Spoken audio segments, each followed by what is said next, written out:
Hello student, मैं एकता सिंह आप सभी का ज्ञान चैतन्य चैनल में बहुत-बहुत स्वागत करती हूँ। आज के इस टॉपिक में हम वो क्वेश्चन डिस्कस करेंगे जो कि एग्ज़ाम में आए हुए हैं। तो आए हुए क्वेश्चन जो है हमेशा रिपीट होते हैं, इसलिए इसकी ही प्रैक्टिस करेंगे। तो चलिए शुरू करते हैं। सबसे पहला यहाँ पर क्वेश्चन है, निम्नलिखित पुरातात्विक स्थलों में से कहाँ पर जल भंडारण का साक्ष्य मिला है? तो लोथल में जल भंडारण का साक्ष्य मिला है।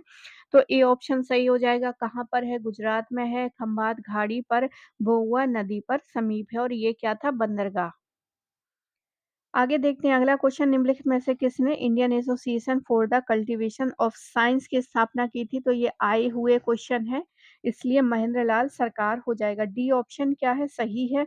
Indian association for the cultivation of science की जुलाई में 1876 ईस्वी में महेंद्र लाल सरकार ने की थी, जबकि जे.सी. बोस ने क्रेस्कोग्राफ की खोज की थी। विदित है कि मेघनाथ साहा ने सन 1920 में थर्मल आयनाइजेशन इक्वेशन की खोज की और होमी जहांगीर भाभा ने भारत में परमाणु ऊर्जा कार्यक्रम की शुरुआत की थी। आगे देखते हैं, नीचे कूट दिया गया है, उसको देखते हैं कि कौन से एक क्रम में लगाना है। सबसे पहले ऋग्वेद हमारा प्राचीन जो वेद है वो ऋग्वेद है, सबसे पहली पुस्तक ऋग्वेद है। फिर उसके बाद त्रिपिटक 6ठी शताब्दी में आता है, फिर अर्थशास्त्र मौर्य काल में आता है, फिर आता है इंडिका। तो डी ऑप्शन क्या हो जाएगा? यहाँ पर सही हो जाएगा। अब बाकी व्याख्या में आप देख सकते हैं सारा वही है जो मैंने बताया है। आगे देखते हैं,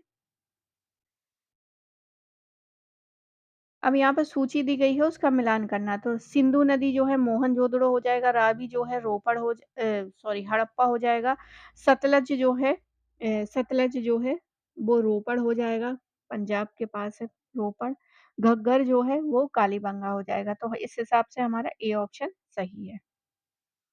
आगे देखते हैं, अब यहाँ पर सूची दी गई है, ये है सूची और यहाँ पर मिलान करना है। तो तांबे का हम राजस्थान से करेंगे। तांबे का अगर हमने राजस्थान से मिला लिया तब भी हमारा ऑप्शन दूसरे का जो है बी, दूसरे में सिर्फ डी ऑप्शन जो है वो सही हो जाएगा। आगे देखते हैं, बाकी सारे देखते हैं। नेलियन बीड जो है हड़प्पा से था। ताम्र जो है राजस्थान था। अरिका मेडु क्या था? बंदरगाह था। और ताम्रलिप्ति बंगाल में है। आगे देखते हैं अगला question, David Arnold David Arnold, David Ludden, David Page और सीए बेली, इसकी इनकी पुस्तकों का जो है मिलान करना है। तो यहाँ पर जो है अ, अर्न डेविड अर्नोल्ड जो है उनकी हो जाएगी the Congress in Tamil Nadu. David Arnold की the Congress in Tamil Nadu. David Ludden David Ludden की हो जाएगी कौन सी? An agrarian history of South India. David Page की हो जाएगी डेविड पेज की prelude to partition prelude to partition. C A Bayly की हो जाएगी the local roots of Indian politics Allahabad. तो डी ऑप्शन क्या है? यहाँ पर सही है। आगे देखते हैं, ऋग्वेद में पंचानन किसे द्योतित करता है? तो पंचानन जो है आर्यों की 5 जनजाति से, आर्यों की ना कि अनार्यों की, आर्यों की 5 जनजाति से। उसमें 5 कबीले कौन से थे? अनु, द्रुहु, पुरु, तुर्वुश तुर्वसु और यदु थे। कृषि को बढ़ावा देने के कितने कारणों का ऋग्वेद में उल्लेख मिलता है? कृषि को बढ़ावा देने के लिए जो है ऋग्वेद में उल्लेख मिलता है हमें कितना? तो 4। कितने कारणों का? 4 कारणों का उल्लेख मिलता है।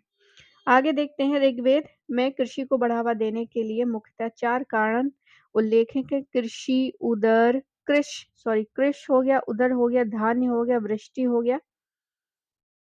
ऋग्वेद के कुल जो है 24 श्लोकों में कृषि का उल्लेख है, सिंचाई का उल्लेख पार्वती श्लोक में मिलता है।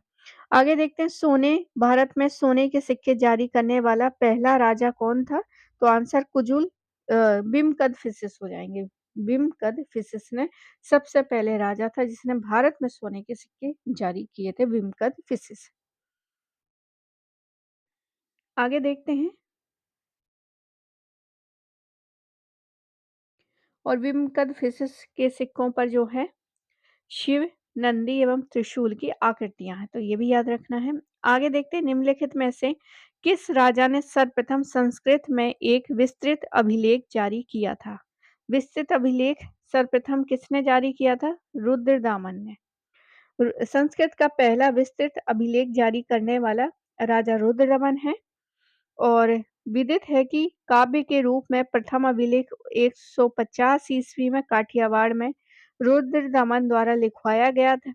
मौर्यकालीन सुदर्शन झील के टूटे हुए बांध को रुद्रदमन ने ही बनवाया था। आगे देखते हैं, निम्नलिखित में से कौन सा पद जो है गुप्त काल में प्रयुक्त पद भुक्ति को प्रयोदित करता है? तो यहाँ पर प्रांत हो जाएगा। क्या हो जाएगा? प्रांत हो जाएगा। प्रांत हो जाएगा। गुप्त काल में प्रांत को अवंती या भुक्ति कहा जाता था। भुक्ति के शासक को ऊपरी कहा जाता था। उसकी नियुक्ति सम्राट के द्वारा की जाती थी। उल्लेखनीय है कि ऊपरी पद प्रायः राजा या राजकुल से संबद्ध लोगों को प्रदान किया जाता था, परंतु कभी-कभी अन्य योग्य व्यक्तियों को भी यह पद प्रदान किया जाता था। अगला क्वेश्चन है, अभिकथन दिया गया है, निषाद जो मूलतः आदिवासी थे और बौद्ध मतावलंबी के लिए अछूत थे। यह कारण दिया है, यह आरंभिक ब्राह्मणीय विधि निर्माताओं की मनोवृत्ति से साम्य रखता है। तो आंसर ए ऑप्शन सही हो जाएगा।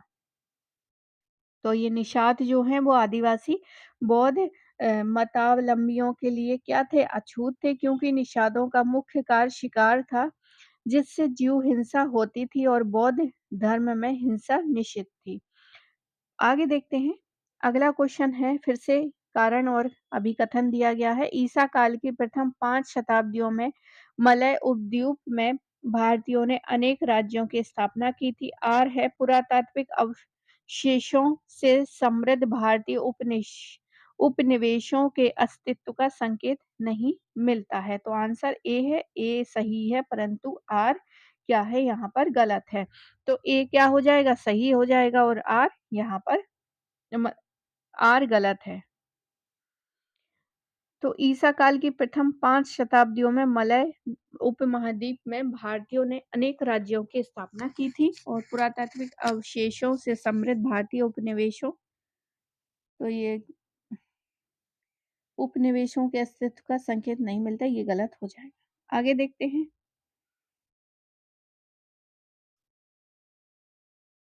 अब ये जो गलत वाला है उसका देख लेते हैं कि भारतीय उपमहाद्वीप में पुरातात्विक, मतलब जो भी भारतीय उपमहाद्वीप है उसका पुरातात्विक अवशेषों से समृद्ध भारतीय उपनिवेशों, मतलब कि भारतीय उपनिवेशों के अस्तित्व के संकेत मलय, मतलब भारत ने भी अपने उपनिवेश स्थापित किए थे। कहाँ पर? मलय प्रायद्वीप और सुमात्रा, जावा, बोर्निया और इंडोनेशिया आदि में मिलते हैं। तो इस हिसाब से मिलते हैं और वहां पे दिया था कि नहीं मिलते हैं।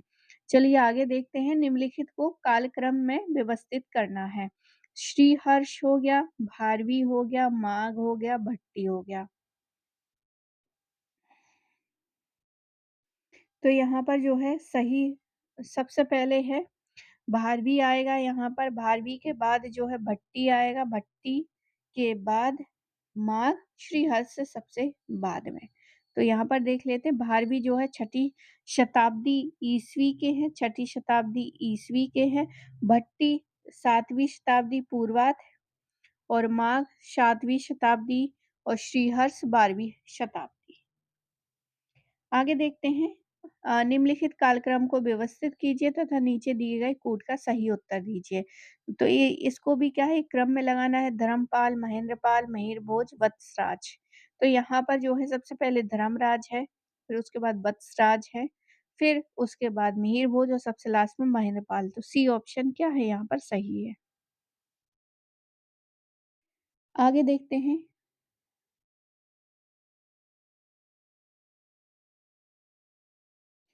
धर्मपाल गोपाल का उत्तराधिकारी एवं पाल वंश का शक्तिशाली शासक था।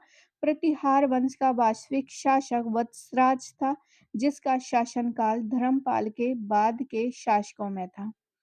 जबकि प्रतिहार वंश का सर्वाधिक शक्तिशाली एवं प्रतापी राजा मिहिर भोज था। राजशेखर प्रतिहार शासक राजशेखर प्रतिहार शासक महेंद्र पाल के दरबार में रहते थे। अगला क्वेश्चन देखते हैं, सूची 1 और 2 का क्या करना है, मिलान करना है। तो गणतंत्र उत्तरकाली पॉलिशवियर गिरनार अभिलेख, रुद्र दमन का तो गिरनार अभिलेख है, तो यहाँ पे तो पहला आ जाएगा। गणतंत्र कौन था, तो कपिल वस्तु था, तो यहाँ पर तीसरा आ जाएगा। शाक्य शाक्य जो है, अच्छा, कपिल वस्तु के शाक्य, तो यहाँ पे तीसरा आएगा ना कि यहाँ पर। तो सी जो है वो पहले से मिलान करना है गिरनार का।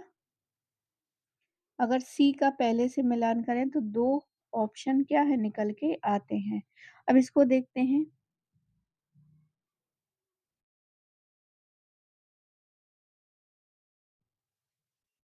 शाक्य जो है कपिल वस्तु के शाक्य हो जाएंगे, तो तीसरा यहाँ पर भी है और यहाँ पर भी है। आगे देखते हैं, गणतंत्र गणतंत्र जो मिलते हैं हमें 6ठी शताब्दी ईसा पूर्व में मिलते हैं। हाँ, वही मिलते हैं, तो यह दूसरा हो जाएगा। तो यहाँ पर भी देखिए दूसरा है, और यहाँ अच्छा यहाँ नहीं है, तो हमारा बी ऑप्शन क्या हो जाएगा, यहाँ पर सही हो जाएगा। बी ऑप्शन आंसर देखते हैं, बी ऑप्शन ही सही है। बाकी एक और बचा था उत्तरी कालिश, तो ये गंगे मैदान हो जाएगा। चलिए आगे देखते हैं। तो तारीख ए फिरोज शाही के लेखक कौन है, शम्स ए सिराज अफीफ है, शम्स ए सिराज अफीफ है। जबकि अमीर खुसरो की रचना तुगलकनामा एवं किरान उल सादेन है, जिसमें कि किराज उल सादेन ने बंगाल के सूबेदार बुगरा खां और पुत्र कैकुबाद के भेंट का वर्णन है। विदित है कि फिरोज शाह तुगलक की रचना फुतुहात ए फिरोज शाही यानी आत्मकथा है।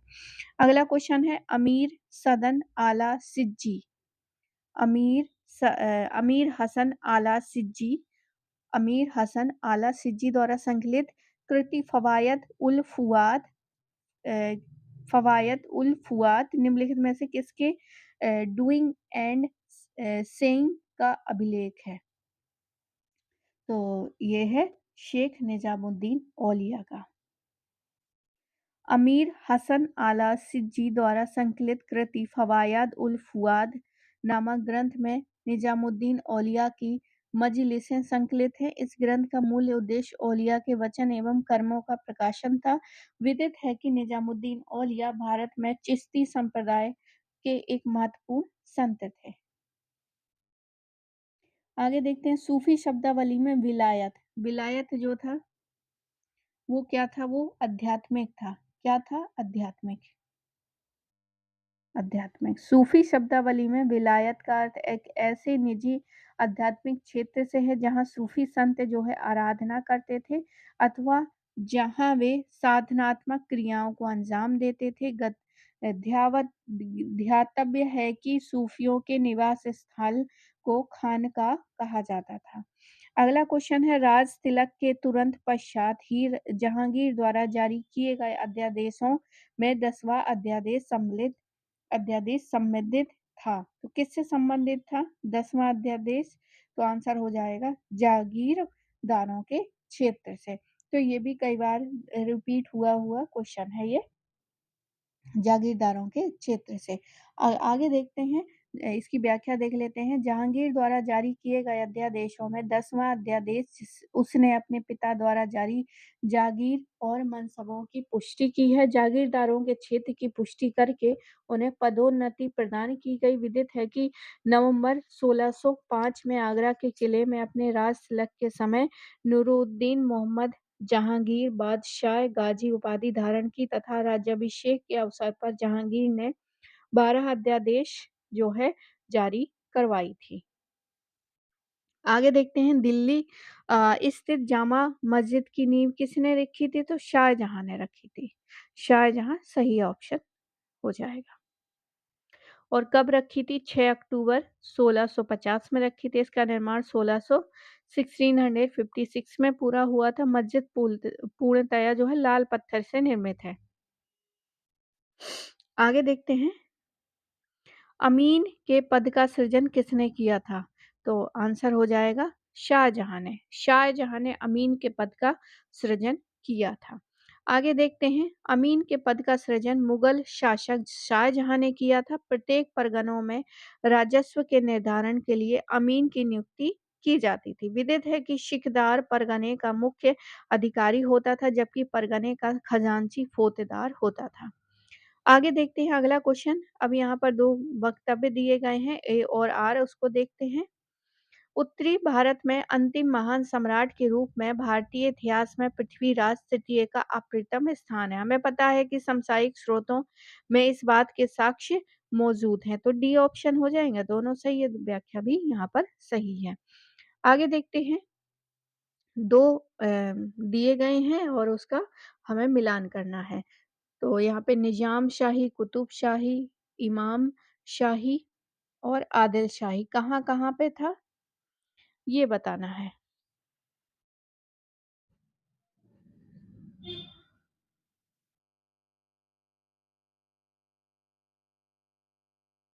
तो यहाँ पर जो सही आंसर होगा वो है ए ऑप्शन।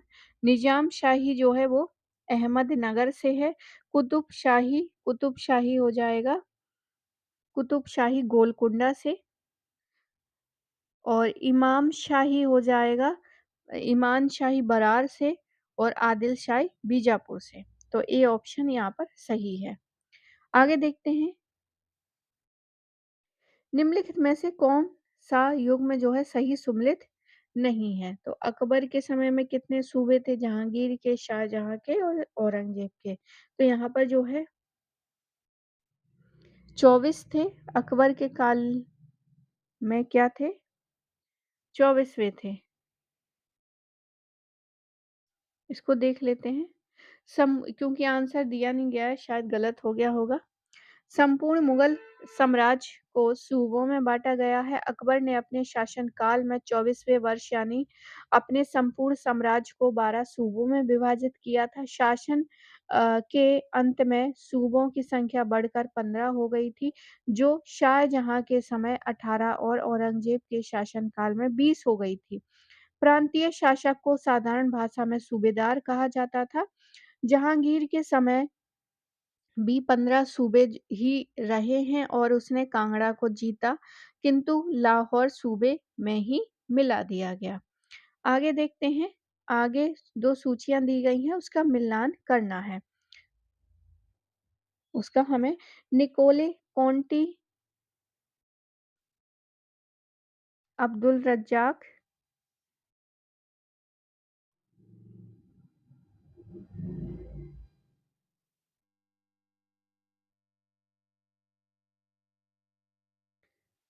सी का अगर हम 4th से मिलान करते हैं, सी ऑप्शन का, तो 2 जगह है, एक तो डी ऑप्शन में और एक है ए ऑप्शन में।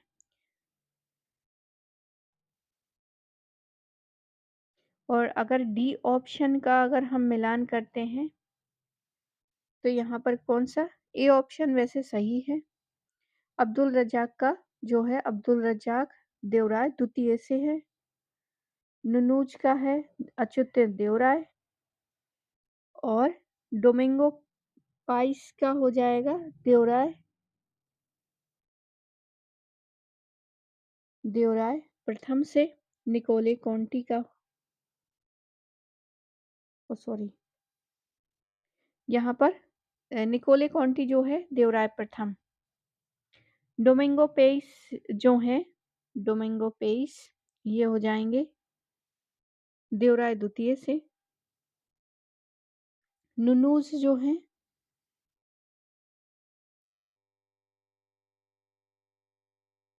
1 सेकंड यहाँ पर कुछ गड़बड़ हो गया। तो यहाँ पर वैसे ए ऑप्शन सही है। निकोले कॉन्टी जो है वो देवराय प्रथम के समय में है। अ, अब्दुल रज़्ज़ाक़ और डोमिंगो पेस जो हैं, वो कृष्णदेवराय के समय में हैं और निनूज़ जो हैं अच्युतदेवराय के समय में और अब्दुल रज़्ज़ाक़ जो हैं द्वितीय के समय में। तो ये है, ए ऑप्शन यहाँ पर समय है। याद रखिए निकोले कॉन्टी जो है वो देवराय प्रथम के समय में है।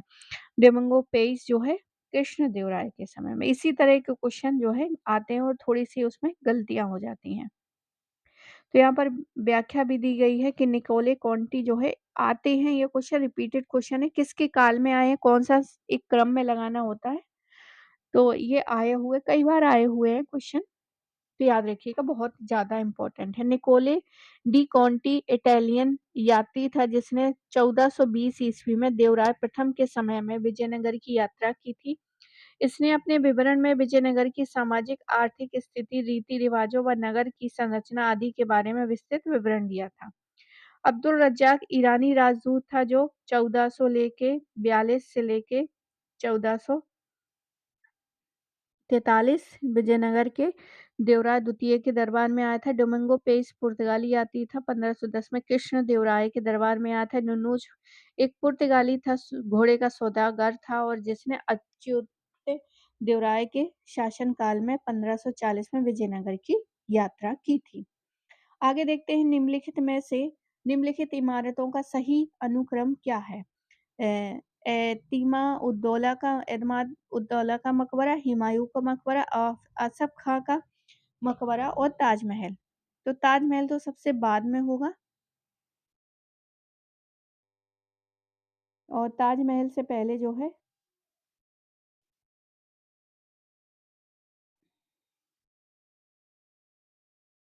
तो यहाँ पर ताजमहल से पहले जो है आसफ खां का होगा। तो ये जो है अगर तीसरा और तीसरा ताजमहल है, फिर आसफ खां का है और फिर एतमाद-दौला का है, हुमायूं का सबसे पहले होगा। तो हुमायूं का सबसे पहले होगा तो ए ऑप्शन यहाँ पर सही हो जाएगा। बाकी आंसर देखते हैं, ए ऑप्शन ही है। हुमायूं का मकबरा, एतमाद-उद-दौला का मकबरा, फिर ताजमहल, आसफ खां का मकबरा।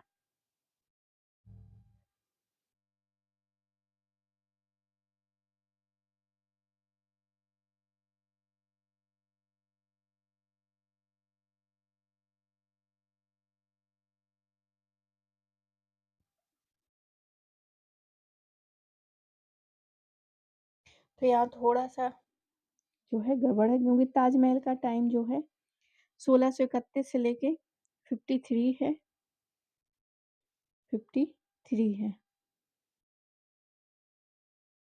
तो इसका जब एंड होगा तो इसके बाद आ जाएगा और ये जो है इससे पहले आ जाएँगे। ये वाला जो है जल्दी बन गया था, बाकी ताजमहल बहुत टाइम में लगा था इसलिए इसको पीछे रखा है। चलिए आगे देखते हैं। अ, सूची 1 और 2 से मिलान करते हैं। अबुल फ़ज़ल की है अकबरनामा, अकबरनामा हो जाएगा। ज़ियाउद्दीन बरनी की तारीख़ फ़िरोज़ शाही हो जाएगा। यहाँ पे 2 यहाँ पे अब्दुल हमीद लाहौरी की मुंतख़ाबुल लुबाब, खफ़ी खां का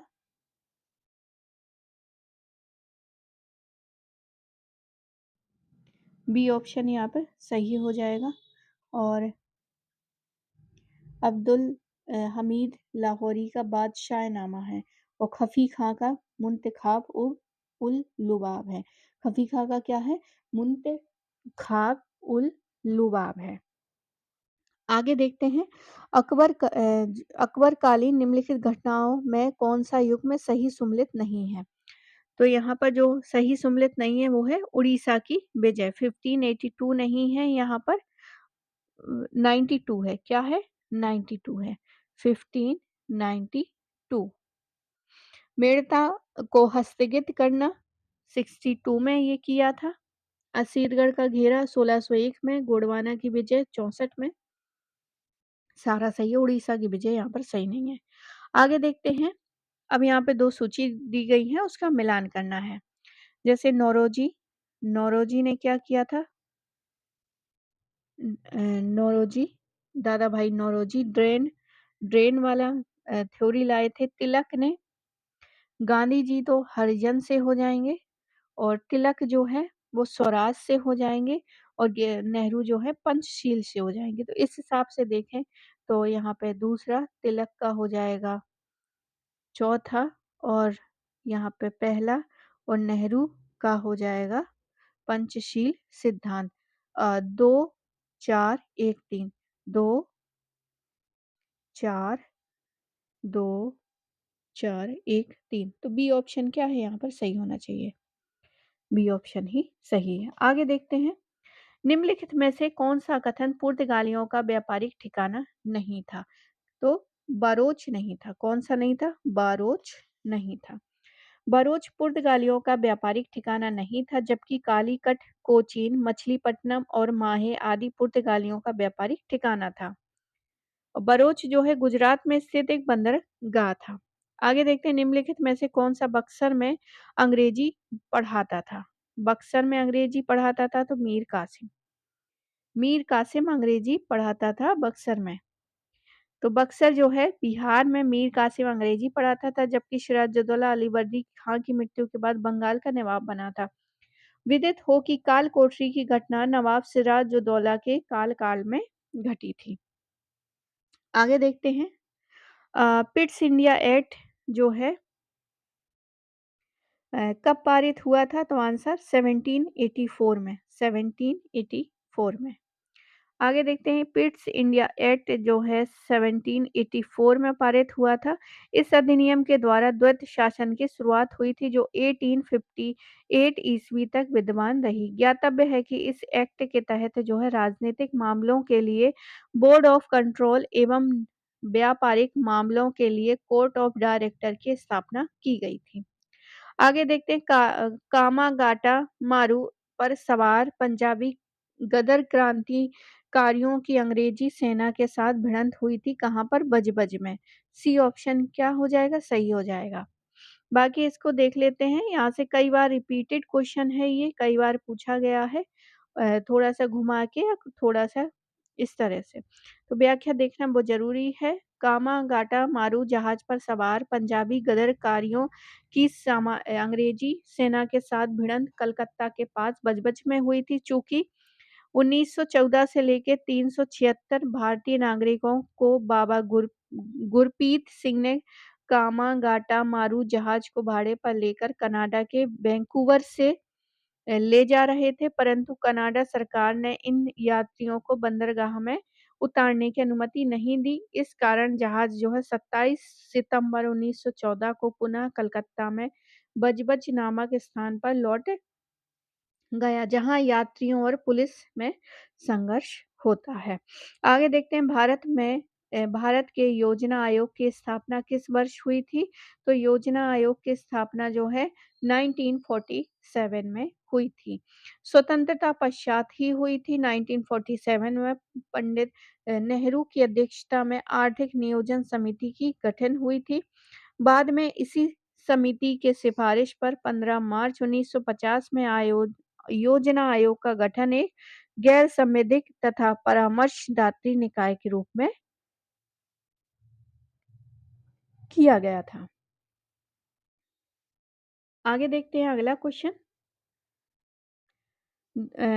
अभिकथन और कारण दिया गया है। पहला है, अ, द्वितीय पंचवर्षीय योजना ने भारी उद्योग के पक्ष में बदलाव को चिह्नित किया। इस क्षेत्र में आयात को बंद करना आत्मनिर्भरता के लिए आवश्यक माना गया है। तो यहाँ पर क्या ऑप्शन सही है? डी ऑप्शन, ए और आर दोनों सही है, व्याख्या भी सही है। आगे देखते हैं, निम्नलिखित लड़ाइयों का सही कालक्रम जो है बताना है। कन्नौज लड़ाई, खानवा, पानीपत की पहली लड़ाई सबसे पहले आएगी,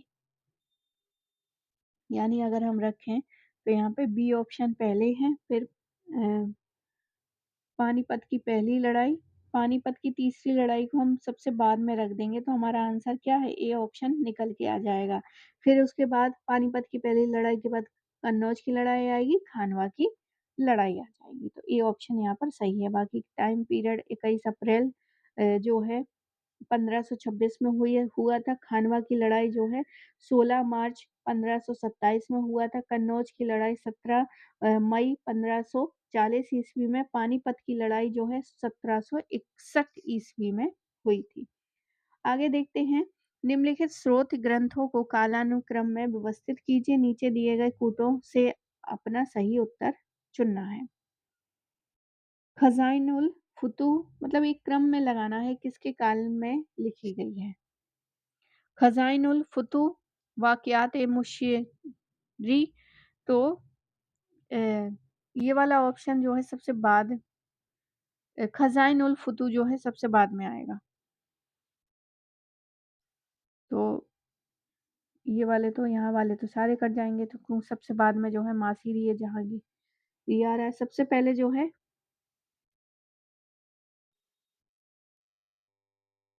वाक़ियात ए मुशीरी, मुश्ताकी आएगा। बाकी व्याख्या देखते हैं। खज़ाइनुल फुतूह,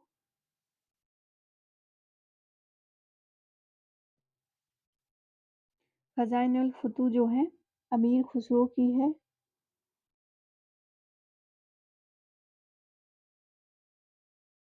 वाक़ियात ए इत्तिरीस और कुल्लाह मुस्ताकी की है। तो ये गलत ऑप्शन है, ये वाला गलत क्या है, गलत ऑप्शन है। खताएँ खज़ाइनुल फुतूह जब अमीर खुसरो की है, तो इस हिसाब से जो है ये वाला ऑप्शन गलत हो जाएगा।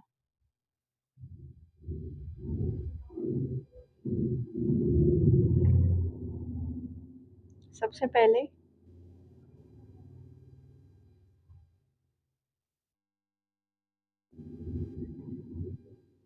क्योंकि ये तो इन्होंने 7 सुल्तानों का देखा था, तबक़ात-ए-अकबरी निज़ामुद्दीन अहमद की है ना, ये सब मुग़ल काल के हैं। तो इसको आप देख लीजिए कौन-सा सही होगा। पहला सबसे पहले आना चाहिए, फिर दूसरा जो है डी ऑप्शन क्या है यहाँ पर सही हो जाएगा। पहला सबसे पहला,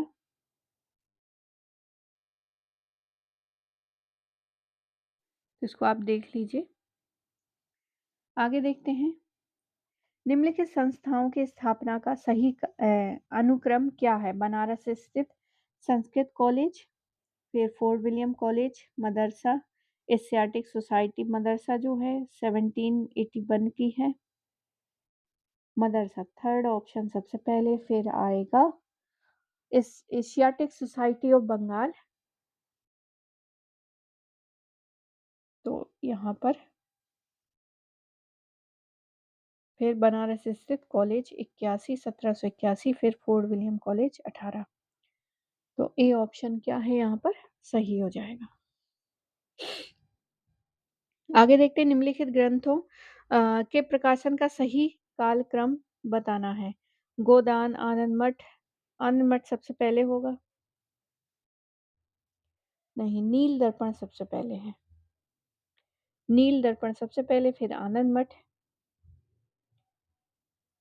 नील दर्पण जो है दीन बंधु का है। नील दर्पण जो है दीन बंधु मित्र का है, तो सबसे पहले यही आएंगे, फिर आनंद मठ आएगा। तो इस हिसाब से सी ऑप्शन यहाँ पर सही आ जाएगा। गीतांजलि रविन्द्रनाथ टैगोर का है और गोदान मुंशी प्रेमचंद का है, तो गोदान सबसे लास्ट में आएगा, ए ऑप्शन। उससे पहले गीतांजलि आएगा, सी ऑप्शन है, ये तो बिल्कुल सही है, सी ऑप्शन सही है। आगे देखते हैं, निम्नलिखित कृषकीय आंदोलनों का सही ऐतिहासिक क्रम क्या है। चंपारण, एका, मोपला, पबना। तो पबना जो है 1873 का है पबना, थर्ड ऑप्शन सबसे पहले, डी ऑप्शन यहाँ पर सही हो जाएगा। पबना सबसे पहले है। पबना आंदोलन अ, ईश्वर चंद्र विद्यासागर का, ईश्वर चंद्र राय का है। चंपारण सत्याग्रह महात्मा गांधी का है, फिर चंपारण आ जाएगा। चंपारण के बाद जो है अली मुसलिया का जो है, मुसलियार का एका आंदोलन, और मदारी पासी का है, मदारी पासी का मोपला, मदारी पासी का मोपला। आगे देखते हैं, अब यहाँ पर कृषि के वाणिज्यकरण ने कृषक वर्ग में और भी विभेद कर दिया। और आर है, कृषि के वाणिज्यीकरण से कृषि वृद्धि हुई। तो आंसर यहाँ पर क्या होगा, ये सही है और दोनों सही है परंतु बस व्याख्या सही नहीं है। कृषि का वाणिज्यीकरण जो है भारत में ब्रिटेन को औपनिवेशिक नीतियों का एक परिणाम था जिसमें कृषि की वृद्धि हुई, परंतु कृषक वर्ग में और भी विभेद हो गया। उल्लेखनीय है कि कृषि के वाणिज्यीकरण के कारण धीरे-धीरे कृषि व्यापार पर निर्भर होता गया और व्यापारियों ने किसान के गरीबी का पूरा फ़ायदा उठाया था। आगे देखते हैं इटली के एकीकरण के लिए यंग इटली का गठन किया था तो मैज़िनी ने किया था। किसने किया था? मैज़िनी ने किया था। इटली के एकीकरण के लिए यंग इटली का गठन सन 1831 में जोसेफ मेज़िनी ने की थी और यहाँ पर जो है इटली के एकीकरण का श्रेय मेज़िनी, काबूर और गैरिबोल्डी को दिया जाता है। कथन ए और आर देखते हैं तो भारत में कृषक वर्ग की संलिप्तता अलग-अलग तथा स्थानीय बनी रही। आर है भारतीय कृषि समाज की संरचना क्या थी? जटिल थी। तो यहाँ पर बताना है कि क्या चीज़ सही है। तो दोनों ही यहाँ पर ए सही है और आर क्या है गलत है। भारत में व्यापार, भौगोलिक एवं क्षेत्रीय विविधता के कारण कृषकों में स्थानीयता का गुण प्रभावी था और भारतीय ग्रामों की आत्मनिर्भरता के कारण कृषक समुदाय एक दूसरे से निर्लिप्त थे, परंतु भारतीय कृषक समाज की संरचना कभी जटिल नहीं थी।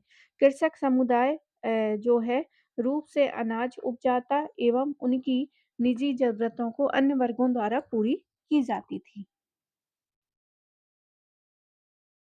आगे देखते हैं मोरलैंड के अनुसार भारत का निर्यात का बड़ा भाग जो है सूती वस्त्रों का था। बाबर ने उल्लेख किया तो दोनों चीज़ें अलग-अलग हैं और एक तरफ मोरलैंड कहता है और बाबर कहता है।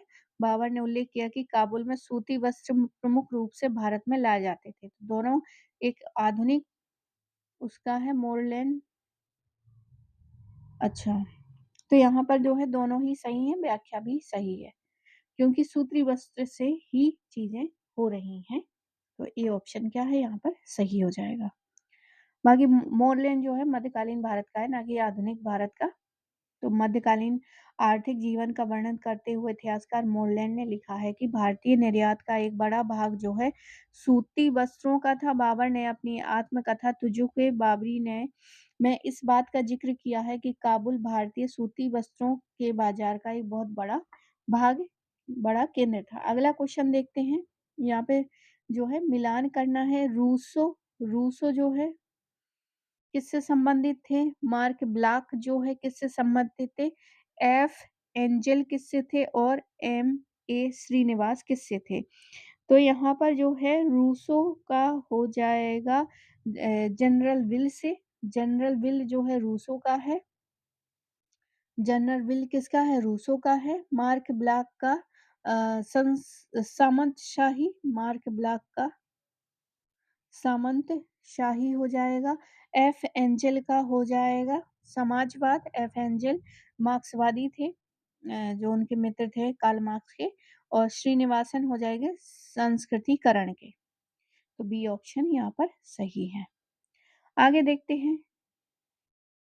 अब यहाँ पर जो है एक है वो दिया गया है पैराग्राफ, इसको आप पॉज करके आराम से पढ़ लीजिए। वैसे इससे रिलेटेड जो है बहुत सारे क्वेश्चन नहीं पूछे जाते हैं कि आपको सीधे-सीधे पैराग्राफ से ही मिल जाए। पैराग्राफ सिर्फ़ आपको दिमाग में एक रखता है कि आपको वहाँ लेके जाए, उस टाइम पीरियड में लेके जाए ताकि आपको क्वेश्चन क्या हो सकें, याद हो सकें, याद आ सकें।